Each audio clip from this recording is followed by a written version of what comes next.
Ready? Yep. Okay, so we'll just take it in stages. Hello and welcome to a special episode of Media Snack Meets. Today I'm delighted to be joined by Marg Jobling. Marg is Group Chief Marketing Officer of Centrica. Centrica, of course, is the FTSE 100 business that owns British Gas, Hive, Local Heroes, amongst other businesses. It's also one of the most prestigious and significant advertisers in the UK and Ireland. Marg, welcome to ID Comms and welcome to Media Snack. Marg, under your leadership, you have just concluded one of the most hotly contested reviews in the UK this year. It was also, I believe, the most significant and comprehensive integrated review in UK history. In play at one time was content, creative, media planning and buying, both off and online, CRM and PR. Yeah. What was it that facilitated the requirement to go to market with such an integrated requirement?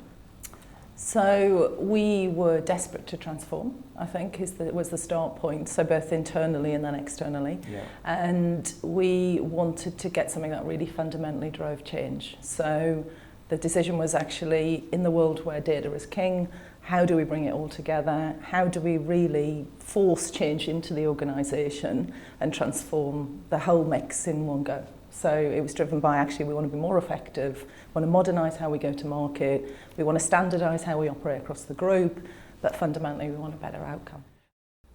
So what was the business transformation need that facilitated your decision to go to market in such an integrated way? We basically wanted to transform how we operate. I think, if you looked across the estate, we were very inconsistent in how we go to market, quite a patchy mix of agencies. We were struggling to digitise the business. Yeah. We weren't leveraging the data we had within the organisation. And this was the catalyst to say, right, we want to reset. We wanted, and Bush was the brief, we want revolution, not evolution. But it was really, how do you get greater effectiveness of how we spend our money and how we operate. And why did you think that an integrated solution, so providing all of your disciplines to one holding company, would enable that more effectively than perhaps looking at different discipline and different discipline providers? To be fair, when we started the process, we explored all options. Yeah. So did we want best of breed of individual agencies? Yeah. Did we want to integrate? And I think there was a couple of dimensions for us. One is, what's the real maturity of the organisation you sat in? So what's our capability? And secondly, how do we literally force that change that really suits our need for now? And our decision when we looked at it in the rounds was, integration makes more sense, it's the most effective. And again, if you look at the big holding companies, their ability to flex resource capability as and when you need it as a client is far greater. And actually the ease and effort with which you can then manage one. I'm a massive believer in one throat to choke, as I'd call it. Absolutely. One single point accountability, team servicing your account end to end. I think the more you silo the disciplines, and different people have got different views, but the more they silo, the harder it is for the client to bring it together to get the integration on the solution. It makes sense. And we're going to talk a little bit about your thoughts around the agency holding groups and their ability to fulfill your needs. But I want to talk a little bit about internally. How much work did you have to do to reorganise your own internal organisation prior to going to market? Or were you looking at this as a catalyst for then internal change? So we didn't internally organise prior to going to market. We're right in that space now. So we wanted to get the agency on board and use that as the catalyst to say, what does that mean for how we operate? How do we organise our people and our processes? And what functions do we need to bring to the table? So that's happening now. Prior to the actual pitch process, the real engagement with it was around alignment on what we were trying to do. Again, all the stakeholders and all of the key marketing directors absolutely 100% committed to what we were trying to achieve. And how challenging was that? Because you've got, I mean, I mentioned 3 business units. You've got loads of business units internally. You've got multiple stakeholders, all of which, going into this process, were working with different agencies. How do you go about galvanizing internal stakeholders to at least point in the same direction? you spend time and effort. I think alignment on the brief, and I've worked on many, many big projects over the years, the thing that tends to go wrong is if you're not aligned. If everybody starts the process and, we're good at artificial harmony, that's great, and then when you get going, go, no, I didn't actually mean that. No, so we spend a lot of time really nailing what is it we're trying to achieve, how are we going to run the process, how are we going to manage and measure success, and actually really hold ourselves to account on that.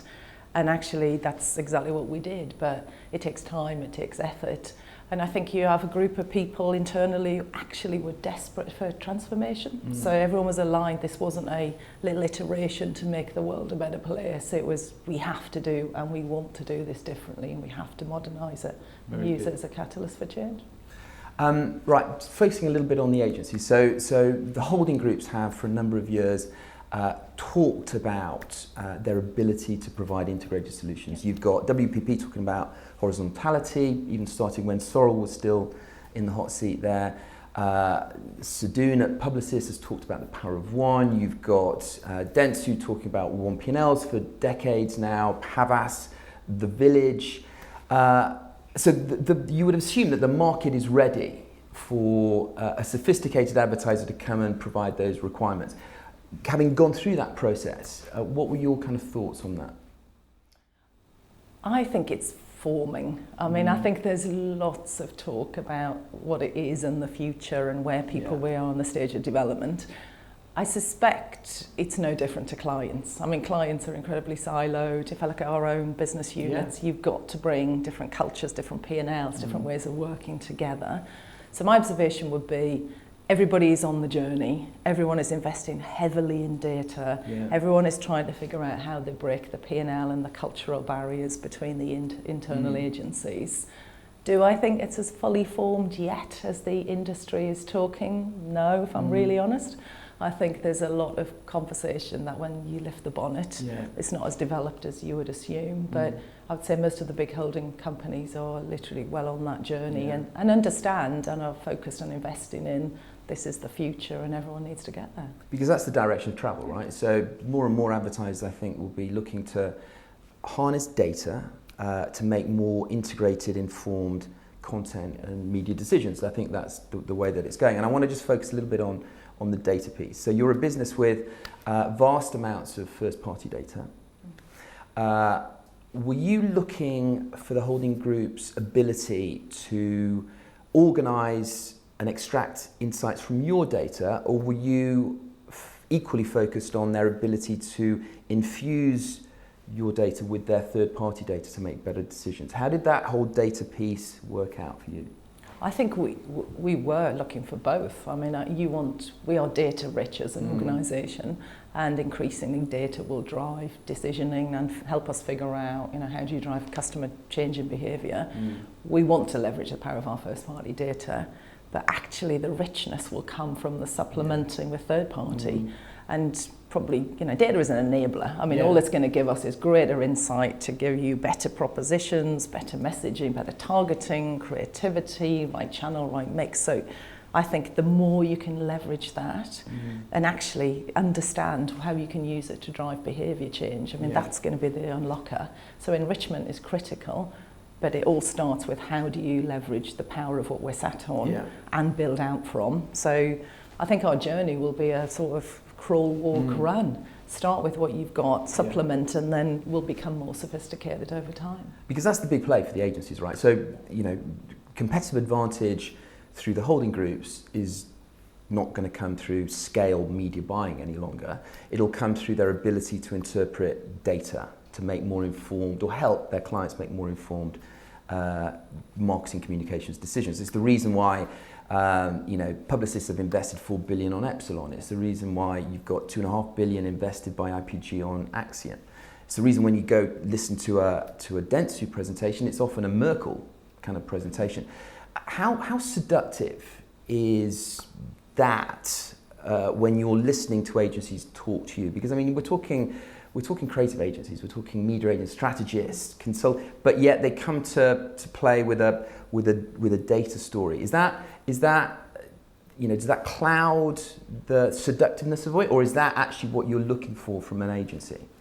I think you're looking you need both. I mean, ultimately, we're humans with emotions that respond to creativity. Yeah. And actually, the way and the process, which has been mind-blowing, has really, really shone a light on how data and insight can drive better creativity. Right. And so I think the power of the data is as an enabler. So it just really says, you know, how do you mine what customers are interested in, what they're doing, where they're at, how they're consuming information and data, and tailor the content for the context. Yeah. And I think that's increasingly, if you go back to, you know, old world marketing, what's your objective? What do you need to say? How do you get your message to your customer in the right place at the right time? You know, the complexity of the marketplace is so much more vast now than it was 20 years ago. It used to be Coronation Street Centre Break. And now, you know, customers are so multifaceted and, you know, interacting with so many touch points. I think the power of the data will really help us drive how do you talk to your customers in a relevant way at the right point in time, in the right channel. And so data, I think, is just a tool that has turned that into something exciting and interesting. What I think is very interesting is how that will drive the nature of the capability you need. Yeah. Because actually the old world of sit in a vacuum and create content is gone. Actually, I think it really needs people who are interested in data, curious, and can translate that into emotionally relevant content. That's a skill in itself. And I think that's kind of fascinating. And you know, a significant part of the process that you went through was challenging the agencies on a marketing communications brief that required really strong creative thinking. And so you see data as an enabler for the craft of creativity rather than a diminisher of that. Yeah, and again, I think it's like everything. I mean, it aids decision making. Yeah. It's not the decision maker an end within itself. So the way we ran the process was phase one, help us convince us that you can run the data-enabled model. Yeah. And actually, really, how do you translate and supplement data to get better output? Phase two is leverage all of that into a new creative platform. And actually, you know, if you do that well, the strength of the creative platform and your ability to flex it in a relevant way should be powered by data. Yeah. If you do it in a bad way, I think you diminish to pay by numbers, which is, you know, we're all dead if we end up in that space.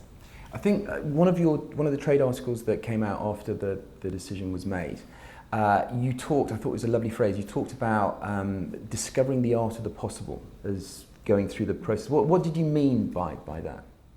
All agency holding groups in the process really demonstrated how you could take data and leverage it into right message, right channel, right context. Yeah. But to get there is a lot of work. I mean, I've not been under any illusion. You need to, one, get the data together. Yeah. And, you know, most businesses, I don't know how typical we are, but it's incredibly siloed. Yeah. And we are hugely protective in the right way of our data, and it's a huge asset for us, but also it's a huge risk if it's mishandled, both, you know, from a reputation and a consumer perspective. So they showed us how it could be leveraged and used. But clearly we've got a hell of a lot of work to do to get it there. Yeah. And that, when I said art of possible, was just, it was actually quite mind-blowing when you look at just the signals that we all send off in the real world and how we can now harness that to drive outcome and content. I mean, you know, the internet knows more about me than I know about myself, which is a really scary thought, but it's true. You know, where you are, what you're doing, what you're buying, who you're talking to, and where you're spending your effort, and that, you know, it's phenomenal. And I think the process really brought to life in a very compelling way, which is actually one of the big things that helped sell it in internally, because you know, the power of the agency is they can tell a very simple story in a way that everyone gets there. Absolutely. And at the end of the process, WPP was successful, and that was a collective of the AMP Partnership, Mediacom and Wonderman, under the umbrella of Nucleus. What was it that kind of impressed you and the team most about that offering and their thinking? I mean, the bit I'd say before I answer that was all of the agencies were brilliant. Yeah. And actually it was a really tough choice because it was a relativity thing. Sure. Every option would have been significantly better than where we are today. The things that really stood out with the Nucleus team, I would say, came down to two drivers. One, creativity, and that's still back to my original point. We are in the world of selling hope and dreams and emotionally connecting relevance with our customers. So the platform, the creative platform, and the logic of how they got there through the data and insight.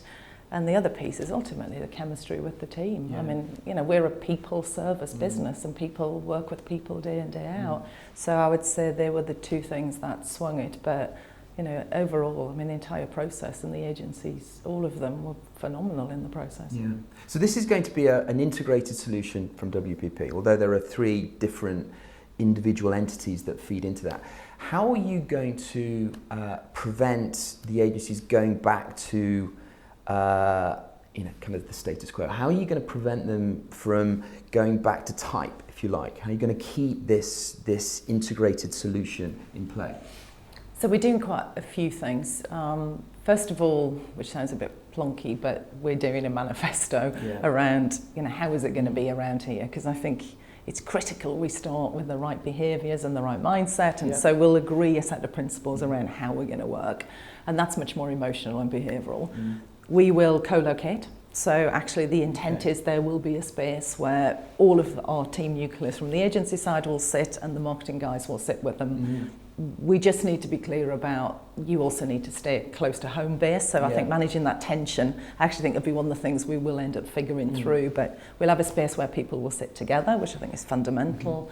There'll be one P&L, which I think is absolutely critical. One scope of work, one P&L, one set of objectives and performance metrics, and we will manage it as an agency that's servicing our need and requirements, and that we'll stay really close to and on top of. And I think we keep checking in. I mean, it's interesting. I was talking to someone around when the agency-client relationship falls apart. How do you get there? Because I think it's a bit like a marriage. You're in it for life. They say broadly 6 months in. Into a new relationship. So you start, the honeymoon period is lovely, 6 months in is when the cracks start to show. And so that we are going to build in points in the process where we'll have so how's it for you, darling, and how's it for me, and is it all going well? And so that we're going to manage purposefully, because I think, it's great, everyone's still all happy and clappy at the moment. The hard work's really starting, and the cracks will show, and it's everyone has to get their sleeves rolled up, get stuck in, because it's hard to get this stuff working. Suddenly my best friend is IT. If you'd said to me 12 months ago I'd be in bed with IT, I would have gone, I don't think so. But you're bringing component parts internally together of a business that haven't worked together. They're not, I would say, happy bedfellows. I wouldn't say the average marketing guy and the average IT guy would look like they would hang out on a daily basis. But that relationship is critical to the success of this. So I think we've got a lot of work to do, but ultimately, it comes down to people. People, and are you rewarding the right behaviours, and are you setting the right objectives up front? Absolutely. One of the, I think, unique aspects of the many unique aspects that were part of this process was that you got the involvement of some very senior management leaders within your organisation. So Ian Conn, the CEO of Centrica, attended presentations from the agencies, the final round. How important was it to have that level of stakeholder involvement, even perhaps even within the decision-making process, because it's somewhat unique? I mean, personally for me, critical. I mean, if you look at what we've done, we've literally chucked our entire go-to-market up in the air. We are trying to bring together all of the business units to get to one solution and go out with a new creative platform, which actually is the face of the business and the face of the brand. So one, great that the CEO is actually vested in the output, because I think, this is so critical. Marketing, I've always said, in a business, if marketing is absolutely rocking and rolling, the business is rocking and rolling, because the people who work in the business are customers, and it just drives positivity. So for him to have skin in the game, I think is fantastic and critical. And actually, it ultimately helps the sell.